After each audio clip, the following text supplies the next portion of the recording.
Hi, I'm Alistair. I work for the National Trust for Scotland here, and this building behind me looks quite old, but it's not. It's only about a year old. We've got our Ardess History Trail on the slopes behind us. It's about a mile long and just links up some of the archaeological sites we've found on the lower slopes. And we built it because we wanted to bring to life the sort of building that would have stood on the sites of many of the house sites that we find around the History Trail. The sort of buildings you might have come across in this area if you'd come through here 200, 300, 400 years ago. It's called a Cruck Frame building because it's built on these three sets timber A-frames, one at either end, one in the middle, that support all the weight and effectively hold up the roof. The walls don't support the building at all. They're just a sort of fill between the ground and the roof itself to keep all the wind and the weather out.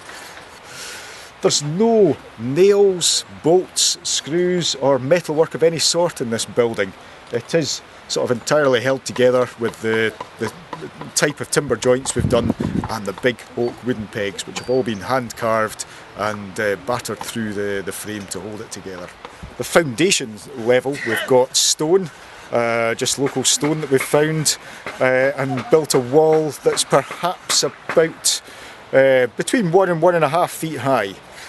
On top of the stone wall we've got sort of turf just dug from the next door field, but turf built up like brickwork to create our walls.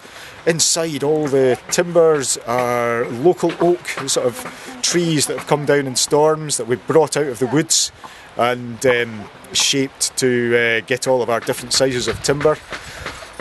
The roof, underneath the thatch there, we have timbers called cabers. Just like the cabers in the Highland Games, but ours are a little bit smaller, and they are not of oak. They are mostly of alder thinnings from a woodland a bit further down the road. The only thing that's not from around here is the thatch, which is reeds from the River Tay. We ideally wanted to thatch with a local material, which would be bracken. We built it entirely with volunteers. Sort of no experts at all, apart from one expert thatcher that came to help us with the roof. It's taken us about 3 years or so to put this together. But probably if we put all the time we spent in it back to back, maybe about 8 or 9 weeks or so all in all to do the whole build.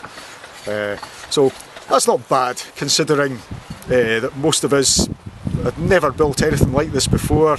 A lot of the people who were putting joints together in wood had never done anything like that before. Nobody had ever built a wall out of turf. They'd never put cabers on a traditional type of timber roof.